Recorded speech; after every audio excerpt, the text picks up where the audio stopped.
我做了10年人人称羡的被宠太子妃，临死才知道能救我命的暖玉是太子亲手送给了我亲姐。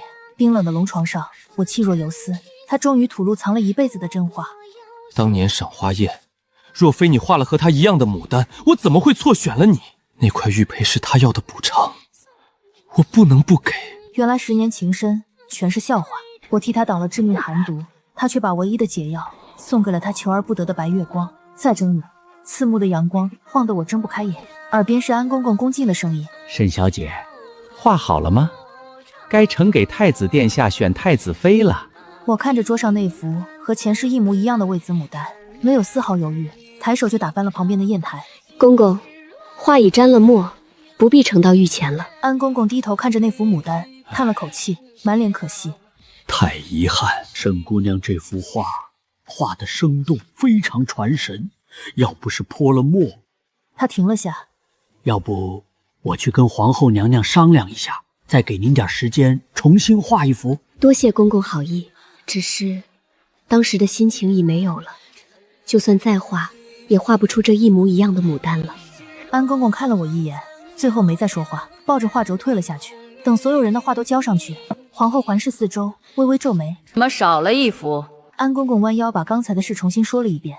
大厅安静了1秒，太子陆长渊坐在一边，听到后抬头朝我这边看了过来，那道眼神带着一点惊讶，刚好与我的视线撞上。我下意识低下了头。皇后思考了一会儿，开口说：原来是沈姑娘没画，既然这样，不如现在再补画一张。这话一出，周围顿时起了小小的动静，几个千金表面没事，眼神里却已透出了一点不满。我能理解他们，这场赏花会本来就是让太子从画里挑出未婚妻，画作不写明，为的就是一个公平。我若此时重画，大家全知那幅画是我画出来的，那就不是在选画，而是在选人了。于是我说：皇后娘娘偏爱，小女心领，只是我若重画，对别的女孩便不公平了。皇后看了我一眼，表情淡淡的，像是不爽。半天她没再坚持，只说：那就算了。场内重新恢复了刚才的秩序。我垂下眼皮，心里浮起从前那些回忆。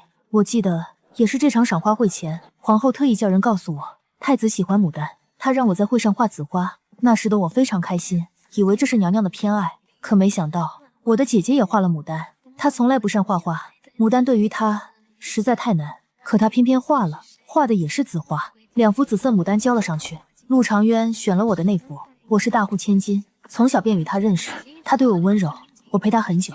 我喜欢他是大家都知道的。后来我如愿成了太子妃，又做了皇后。只是在进太子府的第2年，有人给陆长渊下药，那杯酒被我误喝，医生说这寒症伤了身体，往后只怕很难生娃。陆长渊握着我的手，他说：没关系，就算不能生又怎样？我要的从来只是你这个人。我信了，可我是太子妃，我不能生，便不能拦着别人生。太子府里，小妾们接二连三有了身孕，我笑着赏赐。幸好他与我还算恩爱，我以为这已是极大的福分。直到后来，名医找来一块暖玉，说是能压住我体内的寒症，可还没等我戴上，那块暖玉便被人偷走了。我难过了很久，却也只能劝自己，命中没有，别强求。再后来，离开前，我极其虚弱，陆长渊握着我的手，想说不说，最后还是说出了口。如意脾气很高，不肯做小。那年赏花会上，要不是你画了和他一样的牡丹，我又怎么会错选人？他要那块玉佩当补偿，我不能不给。那一瞬间，我什么都明白了。玉佩不是被偷的，是他亲手送给了我的姐姐，而我白白信了他一辈子。皇后端坐在上面，眼神像有遗憾，语气却听不出情绪。既然今天沈姑娘没能画画，那赏花会根本就不够完美，改天再重新办一次吧。我正想说话，陆长渊抢先一步：母亲，这也未免太折腾了大家。我与鲸羽认识，敢像兄妹，如果叫我娶了自己妹妹，每天岂不是乱来？只这一句，我便什么都懂了。他也想起了曾经10年感情，到最后他只拿我当妹妹。皇后眉头微皱，正想说什么，皇上却摆了摆手：既然今天画已收齐，也不用费心费力重办。长渊，你就在这些画里选一吧。陆长渊没有犹豫，他慢慢走到那一排画作前，几乎没有多看，便伸手拿出了里面的一张，是姐姐的那张牡丹。皇后也开口问了：“这是哪家女孩的作品？”姐姐从人群中慢慢走出，微微低头，脸边浮现2片红晕。回皇后娘娘，是小女。皇后看着姐姐，眉头几乎轻轻的皱了皱。她原本看中的是我，这一点以前我便知道，现在也一样。姐姐不过是个侧出，皇后一直不喜她的性格，嫌她太过好动，她有自己的想法。可现在陆长渊当众选定了这张画，她若反对，便是打了太子与皇上的脸面，就算有1万个不愿，也只能忍下去。我看着姐姐拿过那枚代表未婚妻身份的玉佩，回头时与我对视的眼神里闪过一丝得意与心虚。曾经我为了这块玉佩开心的1晚没睡，以为那是纯真感情的证明，到最后才发现那不过是一场巨大的误会。可这些都跟我没有关系了。我站在那里，表情平静，毫无波澜。皇后没有就此罢手，她不慌不忙地开口：“既选了正室，侧室也该一起定下。你再挑几个吧。”姐姐嘴角往下压了压，眼里闪过一丝不爽。陆长渊却像是早有准备，微微弯腰说：“母亲，今天先定正室，其余今后再定也不晚。”皇后看了他一眼，没再坚持。出宫时，陆长渊亲自来送我们。宫门外微风吹过，姐姐走在前面几步，突然转过身，把那块玉佩递到他面前，语气全是不情愿：“谁稀罕你的玉佩？我接过来是怕你没人要，怕你丢脸。你可别指望我嫁给你。”陆长渊挑了挑眉，故意板起脸：“怎么，你要抗旨？就你这副男人婆的样子，谁要娶你？”姐姐笑了一声，眼睛眉毛却挡不住那点开心：“我也不稀罕嫁给你，谁叫你提前求我画那张牡丹替你解围？不谢我也就算了，反倒倒打一耙。”她撇了撇嘴，语气里带着几分埋怨，几分骄傲：“不过这当着皇上的面儿，玉佩你已经给了我，我就勉勉强强收下吧。”原来如此，姐姐那张牡丹竟是她提前求来的。陆长渊也不甘示弱，伸手假装要敲她的脑袋。姐姐灵活的一躲，两人便像小时候那样，你一句我一句的闹在了一起。姐姐占了几句便宜，转身躲到我身后，探出半个脑袋，十分得意地说：“太子，我可是有精液帮我的，你再动手试试。”陆长渊的手停在半空，他抬头看我，眼神有些不太自然，干咳一声：“靖宇，你今天那张牡丹不小心弄脏了，幸好没交上去。太子把我当妹妹一样看待，我怎么能做你的太子妃呢？”他愣了一下，视线在我脸上停留了一会儿，像是在确认什么。“你怎么会弄脏？”我知道他在怀疑，他也记起了，自然记得前世那幅画被我完好无损的交了上去。现在这一次画染了墨，他怎么可能不多想？我轻轻咳了一声，转过脸去，语气随意：“得了风寒，手上没劲儿，不小心碰翻了墨水。”陆长渊死死地看着我：“真是这样吗？”倒是姐姐从身后探出头来，一脸理直气壮：“星宇都得了风寒了，你在这里拦住不让走，没安好心。”陆长渊被他说得无语，嘴角动了动，最后还是没有再多问。他退开一步，微微点头，就算是放行。姐姐拉着我的手走得极快，我任由她拽着，没有回头，只是能感觉到身后有个眼神一直盯在我的背上。回到家里，母亲已在大厅等着。她见我们姐妹一前一后走进来，眼神落在姐姐腰间的玉佩上，又移到我脸上，眉间浮起一丝担忧。星宇，我知道她在担心什么，便微微一笑，先去劝她。我没事，娘。姐姐却大大咧咧地走过来，一把拉起我的双手，将那块玉佩往我手掌里塞。京爷，这玉佩给你吧，你和陆长渊一起长大，感情很好，本来应该是你做这个的太子妃。哼，我和他互相讨厌，要是真凑到一起了，我怕我把太子府给砸了。他满脸不屑。父亲听到，重重放下茶杯，大声说：“胡闹！皇上赐婚的命令已经下了，你当这是玩耍，可以随便收回吗？”我也摇了摇头，将那玉佩退还给他。姐姐，既然赐婚就是皇命难违，这话以后绝对不要再提了。姐姐腮帮子鼓了鼓，一把将玉佩夺回去，气呼呼地跺了跺脚。那我明天就去找陆长琛，让他把玉佩拿回来。这婚我不结了。你！父亲猛地站起身，脸色发青，整天任性胡来，和太子吵吵闹闹没个正经，这是结婚大事，哪能让你乱来？姐姐被他吼得眼圈一红，咬着嘴唇，转身跑出了大厅。厅里安静下来，母亲看着姐姐远去的背影，叹了口气，转过头来看我。原以为你心里喜欢太子，没成想真是老天捉弄人。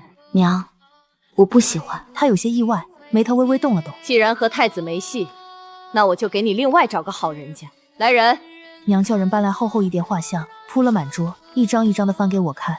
城内才子一一从我眼前闪过，有的长相周正，有的家里有钱，有的文笔极好。他在一旁仔细说着各家的情况，我却一直提不起精神。直到那一张画像打开，我的手停住了。画里的人长得很好看，眉毛好看，眼睛明亮，嘴边带着一丝微笑，整个人气质极佳。静安侯少爷，林策。前世玉佩被丢，我寒症发作时晚上睡不着，全身冷得像是泡在冰水里。医生没有办法，谁都说这病没治，只有他不知从哪里打听到关外有一种草药能缓解我的寒症，只是那地方毒气太多，虫子乱爬，10人去9个人回不来。他没有告诉任何人，自己一个人去了，然后再也没有回来。我得知消息的那天正是过年，城里面烟花漫天，家家户户都在熬夜。我坐在空荡荡的房间里，突然想起他第一次来我家里读书时的样子。林策是我父亲的学生，在一群学生中名气很大，文章写得极好，讲起道理时滔滔不绝，能把同学说到哑口无言。可每次一看到我，就像换了个人一样，话也说不流利了，脸也红了，结结巴巴地喊一声沈姑娘，就再也不敢抬头。我那时觉得好笑，还偷偷跟姐姐说过，这个林少爷怎么一见到我就成了结巴？姐姐笑得直不起腰。他哪是对谁都结巴，他分明是……他的话没说完，而且那时我满心满眼都是陆长渊，哪里听得懂姐姐话里的意思？我只当林策天生害羞，见了我放不开而已。后来我做了皇后，他也继承了侯爵的位置。有一次他立了大功，陆长渊在朝堂说起奖励，问他想要什么，他跪在地上沉默了很久，最后只说了一句话：我没啥要求。陆长渊觉得头疼，私下问我，他什么都不要，你说该怎么办？我想了想，随口说，既然他什么都不要，不如给他安排一门好亲事，也算帮了他。陆长渊觉得这主意不错，就真的在大会上提起这事。谁知林策当场变了脸色，竟当众拒了这门婚事，大家震惊。我搞不懂他为什么那么生气，直到很久很久以后，我知道那样一个人，后来居然为了我，自己走进了那片充满毒气的险地。母亲见我的目光落在那张画像上，很久没动，凑过来看了一眼，嘴边浮起一丝笑意。林少爷倒是不错。我的心跳突然乱了一拍，何止不错，母亲不知道，那个画中人前世把命都给了我。姐姐去太子府退还玉石，没退成，陆长渊把她送了回来，他手里拿着一盒绿豆糕，进门就往我桌上一丢。是如意死活让我给你带的，说太子府的绿豆糕好吃，他这人真是又吃又拿的。我还没来得及回什么，陆长渊又说话了，眼神落在我脸上，像是顺嘴一问。他跟我说你和林策在相亲。停了停，他并不适合。话音刚落，姐姐眉一挑，嘴一快，难道你要说你是鲸羽的绝配吗？陆长渊脸色稍变，姐姐却完全不懂，继续往下说。我倒觉得林少爷挺好的，他每回看到鲸羽就脸红结巴，这肯定是心里喜欢鲸羽的。他的脸色黑了下来，看了姐姐一眼，又看向我，从牙缝里挤出3个字：不可能。鲸羽，你觉得他怎样？挺好的。姐姐一听，立马来了精神，朝陆长渊扬了扬下巴，语气里带着几分得意的挑衅。看到没，太子殿下，我们今夜说好，那就是好。陆长渊没有再出声，他只是看着我，眼神里藏着一点生气。其实白天里，母亲还没来得及开始替我安排，静安侯夫人就来了。母亲有些意外，连忙让人请进来。侯夫人进了大厅，客套了几句，终于开口了：沈夫人，我听说鲸羽没有被选为太子妃。母亲点了点头，不知啥意思。她犹豫半天，才把心里话说出了口。我今天上门是想厚着脸皮替我家那个不争气的儿子求个机会。母亲愣了愣，显然没有料到侯夫人会这么直接。侯夫人见她没有马上拒绝，话也多了起来。你是不知道，晶颖去参加赏花会那天，我家侧儿把自己关在屋里一整天，饭也不吃，水也不喝，我急得不行，去敲门问他怎么了，他一言不发。后来消息传回来，说晶烨没有被选上，他这才开了门，红着眼睛求着我，让我来替他求一求。我这个儿子啊，别的事儿样样都好，文武双全，满京城谁不夸一句少年英才？偏偏这张嘴，一见了喜欢的人，就跟锯嘴葫芦似的，一个字儿都蹦不出来。还有呢，他屋里藏了好多晶烨的画作，我也不知他是哪天画的，平时里宝贝的跟什么似的，谁都不给看一眼。母亲听到这里，忍不住笑了，转过头来看我，我心砰砰乱跳，微微点了一下头。两位母亲相视一笑，马上叫人去算八字。姐姐托腮感叹：京宇和林少爷分明很般配啊。陆长渊眉头微微皱起，哪里配了？京宇，画手，安静。那个林策，三棍子打不出一个响来。两个人凑在一起，能聊什么？姐姐听后歪着头看他，那太子殿下就可以和京宇聊到一起了。最起码林少爷长得好看，那么好看的人做了我妹夫，我看着开心，吃饭都能多吃3碗。男子汉大丈夫，长得好看有啥用处？那太子殿下倒是说说，什么才有用？又觉得谁配得上京爷？你指个人出来给我看看。他的耐心显然已经到了极限，一把扯下腰间的玉坠，往陆长渊怀里一扔，带着几分生气：要我看，还是你配！说完，转身就走，头也不回。陆长渊站在原地，看着他的背影，犹豫了下，脚下却没有要追的意思。他手指摩擦着那块玉坠，半天，突然开口：京宇，我和如意是皇上赐婚。我知道，姐姐也喜欢太子的，不然不会生气。这是真话。姐姐不知为何，每次与陆长渊见面，两人都吵得一塌糊涂。可下次再见面，又已经没事了。以前我还以为姐姐是真的不喜欢陆长渊，可哪知两人早就在吵吵闹闹中有了感情。陆长渊沉默了一小会儿。那你呢，京宇？你好像变了不少，不再黏着我了。我愣了愣，前世那些年少的心事一下子被重新提起。我也曾跟在他身后长渊哥哥长渊哥哥地叫过，也曾因为他多看别人一眼而不开心了一整天。那些心思藏不住，也没想藏，可那是以前的事了。我把太子殿下当哥哥。他似乎预料到了这个回答，却又对这2个字十分不满意，喉咙滚动了一下，声音干涩：既是哥哥，我劝你一句，林策不适合你。我没出声，他又往前走了一步，离我更近了些，眼神在我脸上停留了很久。你要是觉得是你父母逼你嫁人，我愿意做你的挡箭牌。我一愣，你做我偏房也行。如意性子太急，担不起大人。你们姐妹俩感情好，你以后可以帮着她。陆长渊说完，长长的呼了一口气，目光热烈的看着我，等着我的回答。我看着眼前这个人，突然觉得有些恍惚。他怎么可以在知道前世的一切之后，还能这样理所当然的说出这些话？怎么可以将我留在身边，继续做他和姐姐中间的那根刺？太子殿下好意，我心领了。只是我不需要挡箭牌，也不想做谁的帮手。姐姐的性子我心里有数，她担得起。陆长渊的表情僵在脸上，没料到我居然会拒绝。他还想说什么，我已经微微弯腰行礼，转身离开了。林策上门那天带了好多礼物，大包小包地堆在大厅里，不知道的还以为他在搬家。母亲笑得合不拢嘴，借口去泡茶就走开了，把宽敞的大厅留给我们2个人。他坐在我对面，后背挺得笔直，喝了好几杯茶，死活不敢往我这边看。从进门到现在，耳朵尖的红就没消下去过。林少爷，我先开了口，林策一激灵，连忙答应。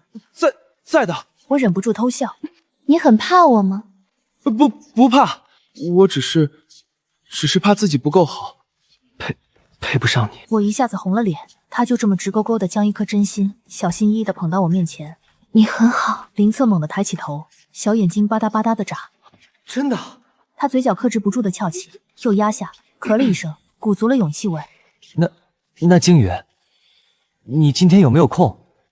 城里新来了个戏班子，听说很有趣，我想请你去看看。我点了点头。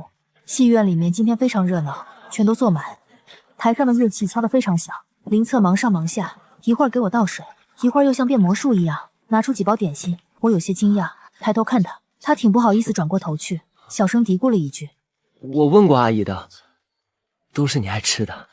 我抿了抿嘴，拿过点心吃了一口，就是我以前最爱吃的城东的那家点心店里买来的。台上的戏正演得好看处，我看得入迷，却突然感觉有一道目光落到身上，顺着那道目光看过去，不远处的高级座，陆长渊和姐姐挨着坐着，姐姐正指挥着陆长渊剥瓜子，嘴里一直说话，一副理所当然的样。陆长渊老老实实的剥着，剥一粒看我一下，再剥一粒又看我一下。姐姐顺着他的目光看过来，一眼就看到了我，她立马眉开眼笑，拉着陆长渊就往我们这边来。京宇，你们也在啊？姐姐语气调侃，眼神在我和林策之间来回看着。你不是不喜欢看戏吗？哦，是不是林少爷喜欢啊？所以你才来的？林策的脸一下子红到了脖子根，结结巴巴的解释：“星宇不喜欢吗？下次我带你去看别的戏。”我很喜欢。他愣住了，转过头来看我，眼里有种小心翼翼的高兴。姐姐呦了一声，正要继续开玩笑，陆长渊却突然说话了：“你不是最没耐心看这个吗？以前总是坐不住，看到一半就要走。肯定是因为林少爷在，所以金月也愿意了。这叫什么来着？爱屋及乌。”陆长渊的脸色黑了下去，有点生气和不甘。你以前说他们演的不好，还自己穿了戏服，画了个大花脸，唱给我看。那些压在角落里的记忆突然涌了上来。我曾为了哄他高兴，笨手笨脚的穿上戏服，在冬天的过道里唱了一段又一段，唱到嗓子都干了，只为看他笑一下。气氛突然安静了一秒，姐姐看了看陆长渊，又看了看我，脸上的笑容慢慢收了回去。她开口说：“太子殿下，鲸羽都和林少爷在谈婚了，你说这话是什么意思？难不成是要叫人误会？”陆长渊看着我，眼神固执。我只是觉得鲸羽不喜欢看戏，勉强配合别人，改变自己的兴趣爱好，那不叫喜欢。林策开口赞同说：“我也不喜欢，我喜欢吃点心，喜欢投壶，喜欢放风筝，喜欢……”他说了一大串，越说陆长渊的脸色就越黑一分。那些全都是我的爱好，他说的不是他自己，他说的分明是我。总之，今夜喜欢的我都喜欢。那张帅气的脸红成了苹果。陆长渊盯着他看了一会儿，冷笑了一声，直接说道：“林策，鲸羽喜欢我，你也喜欢吗？”这话一出，姐姐的脸瞬间白了下去。陆长渊马上意识到了自己说了什么不该说的话，他转过头去看姐姐，眼里闪过一丝慌乱。姐姐冷笑一声：“好啊，太子殿下，你去和皇上说，你想改娶我妹妹为太子妃。”如意，我不是这个意思。怎么？姐姐打断了他，保持着那副满不在乎的样子，眼里已经有泪水流出。你求着我阶下玉坠，原来是给鲸羽占位的。太子殿下，我不喜欢你。我以前说过，一直拿你当哥哥，亲情和爱情是不一样的。我停了停，微微低头。若是叫太子殿下产生了错觉，是我的不对。气氛多少有些尴尬，我懒得再应付，牵起身旁人的手：“少爷，走吧，戏快完了，我们去吃饭。”林策的目光落在我握着他手腕的那只手上，嘴角不受控制的往上翘，笑得非常不值钱。他任由我牵着走了2步，突然想起什么似的，转过身朝陆长渊和姐姐挥了挥手：“太子殿下，你们接着看啊，鲸羽请我吃饭去了。”陆长渊站在原地看着我们离开，脸上表情复杂，叫人猜不透。姐姐气得踢了他一脚。晚上姐姐回来的时候脸色不太好，气呼呼的往我房里一坐，看着我想说不说。鲸羽，你真的不喜欢太子吗？我正在看书，听到没有犹豫，直接回答：“我不喜欢。”那你为何以前一直黏着他？我还以为你一直喜欢他。我放下书，抬起头来看他。那是我年轻不懂事，身边朋友又少，才一直找他玩。姐姐喜欢他，为何还要处处与他作对？他一下子坐直了身子，嘴硬说：“我哪有？我那是不想让他轻易得到我。那么容易得到的，怎么会珍惜呢？”我手上的动作停住了。从前陆长渊还真的没有珍惜那个轻易得到的人，反而想念了那个从未得到的人。一辈子，姐姐故意与他对着干，他便记了他一辈子。我温柔体贴的陪在他身边10年，到最后只换来一句错选了你。得不到的永远在挂念，太容易得到的连被珍惜的资格都没有。姐姐突然换了话题，像是随便一说：“听说永宁寺的姻缘牌很灵，你明天要不要和林少爷去求一个？”我心里微微一动，他见我没说话，又靠近了些。那边的姻缘都是受菩萨保佑的，可不是外面那些骗人的玩意儿。我听在耳朵里，记在了心里。第2天就去约了林策。他听到我要请他去永宁寺，激动地换了5套衣服。来接我时，我差点没认出来，平时里一直朴素的人，今天却打扮得非常花哨，但非常好看，像画里走出来似的。我忍不住偷看了好几眼。上了山，微风吹拂，我在佛前求了姻缘牌，方丈接过，面容和善地说：“挂在树上最高处，寓意最好，菩萨最先看到。”我来挂。我们一起走到那棵许愿树下，才发现树下已经站了2个人，是姐姐和陆长渊。陆长渊正举着一块姻缘牌往树枝上挂，可不知是风太大还是他心神不宁，挂了几次都被风吹了下来。姐姐在旁边叉着腰，一脸嫌弃。你真是没用。说完，一转头看见我们，脸上立马笑开了花。好巧啊，你们也来了。她的眼神在我和林策之间转了一圈，笑容更深了几分。看样子京也很喜欢林少爷嘛，不然也不会来求姻缘了。陆长渊的目光移到林策手里的姻缘牌上，低着眼，不知道在想什么。林策没有理会旁人的目光，他走到树下，微微踮脚，手臂一抬，那块姻缘牌稳稳当当地挂在了最高的枝头。真厉害！我真心地说。他回过头来看我，笑容灿烂。愿菩萨保佑，这辈子我跟鲸宇度过平平安安，白头到老。他说的那么认真，让我心跳加快，眼里周围东西褪去，只剩他一人。陆长渊不以为然。神仙一事都是假的，说不准。姐姐的脸色当场就变了，她一把抢过陆长渊手里那块怎么也挂不上去的姻缘牌，往地上一扔，语气冷了下来。那别挂了，反正你也不信。说完转身就走。陆长渊看着地上那块姻缘牌，最后捡了起来，眼神落在我嘴角的笑容上，停了一秒。我转过脸去，看向树上那块高高挂起的姻缘牌。往山下走并不算太难，却偏偏又碰见了他们。姐姐跟陆长渊不知因为什么吵了起来，一辆马车挡在路中间，姐姐独自一人气冲冲下了车，站在路旁不肯走。陆长渊跟在后头，很心累的劝我们的马车被死死挡住路。我叹了口气，琢磨下还是下了车，想劝姐姐先上马车，有啥事情回家再说。可她一看到我，就像是碰到了救星一样，一把扯住我的手，非得拉我过去来评理。金宇，你来给评理。他说。话没讲完，草堆里突然跳出一帮黑衣人，见人就砍，刀刀全都朝着我和姐姐身上砍，太反常。我和姐姐虽然脾气不同，却都不是惹是生非人，从没跟人结下过这种大仇。这伙人的目标明显是我们姐妹，可到底是谁？没时间细想。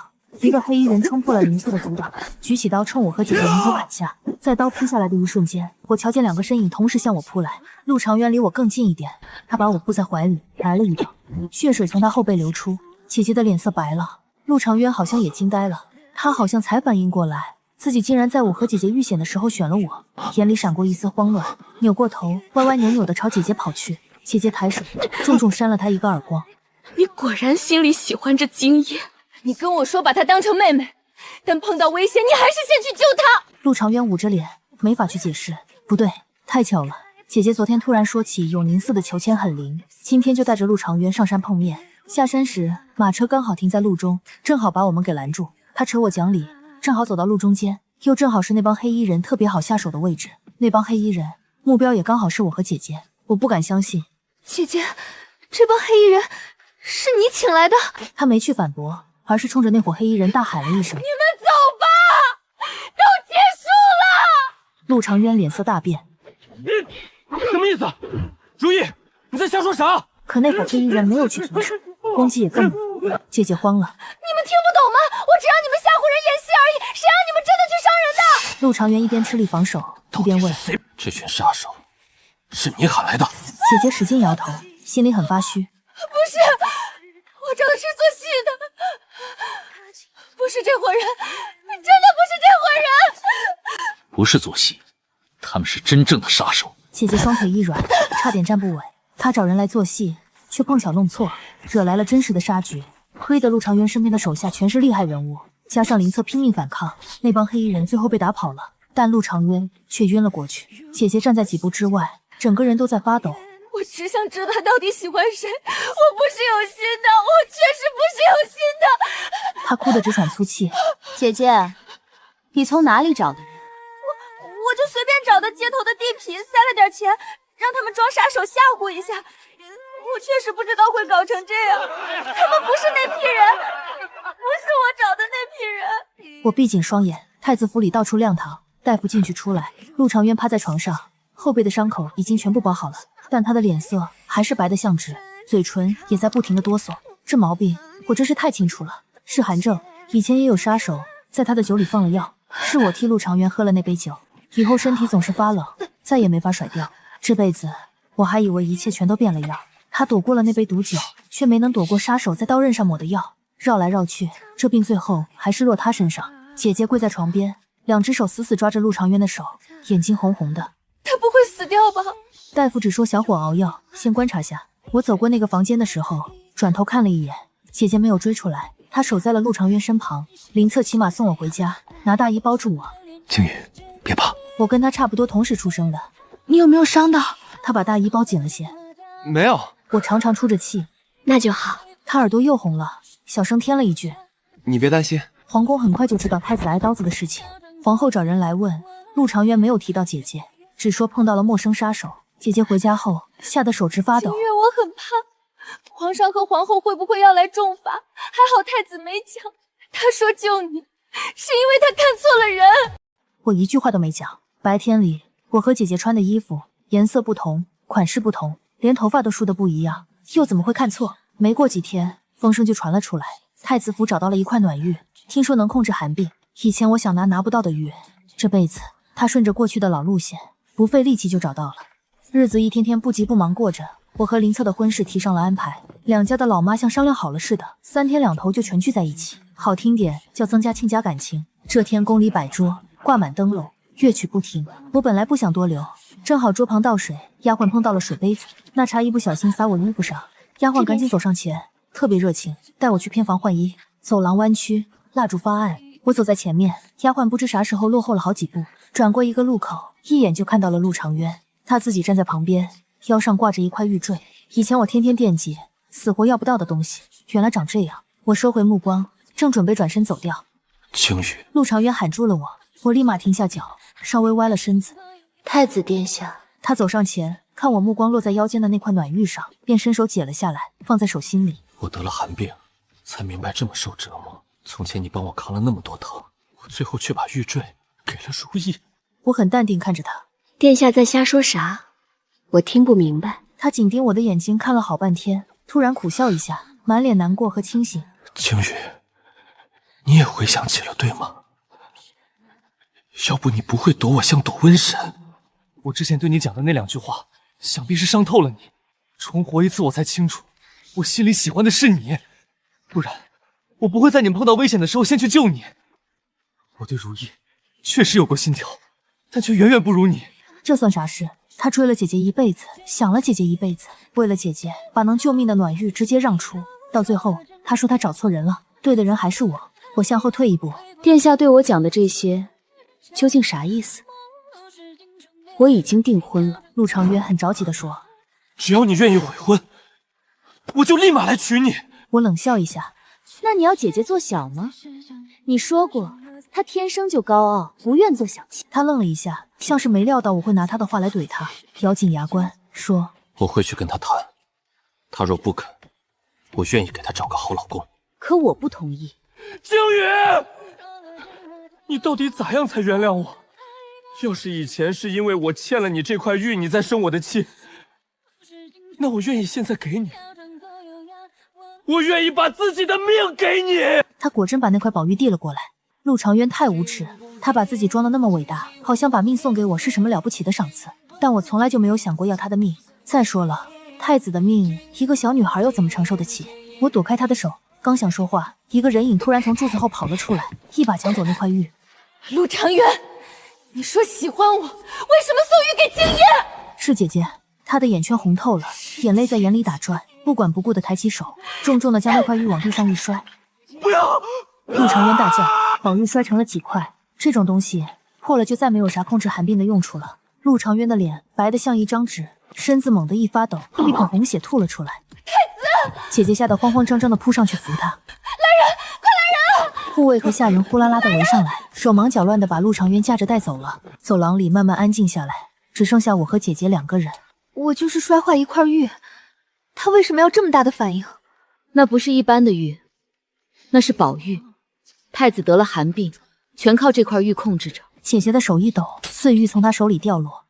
那他为什么要把这么贵重的东西送给你？景宇，你说不喜欢他，可他为什么嘴上说着喜欢我，却又处处关心你？你才是那个什么也不干就能惹他心疼的人！你到底在装什么高冷？为什么要拖着他，勾引他？我没憋住，抬手扇了他一耳光。姐姐像是被打傻了。从前我每次去找太子，你都故意惹出他的脾气，让他不要和我讲话。那时候我爱吃点心，长得胖了一点，你私底下跟他说我笨得像头猪，靠踩低我来取乐。他喜欢你，你却非常得意，拿我去测试他对你的感情。你有没有想过，我是你妹妹？他没考虑过拿我的命去猜一个人的心，这就是我的姐姐。姐姐哭得难受极了，她还不认为自己做错了。可谁让他喜欢你？他喜不喜欢我，我无所谓。姐姐，他没这块玉，病发后会难受要命。皇后若查问起这块玉的事，你好自为之。她吓得全身上下抖个不停，泪水混着脂粉弄花了脸，丢人极了。皇后真的查问了走廊里的事。陆长渊刚开始想瞒，但他吐了血，又是在皇宫，那么大点动静，怎么可能掩盖得住？皇后找人把姐姐喊到面前，扇了她一个巴掌。小妾生的，办事真的上不了台面。陆长渊听到只是微微低下眼皮，没有替姐姐求情，甚至连看都没有去看她一眼。把这门亲事退了吧。皇后自己去找了皇帝，把那张赐婚的命令拿了回来。消息传回家里，父亲一句话不说，坐在书房里。傍晚时候，宫里命令到了，说他娇女无方，扣薪1年，关门反思3个月。姐姐把自己锁在屋里，她以为只要自己去认错，一切就还能救回。于是好几次去太子府找人，想当面认个大错，可门卫每次都把她拦在大门外。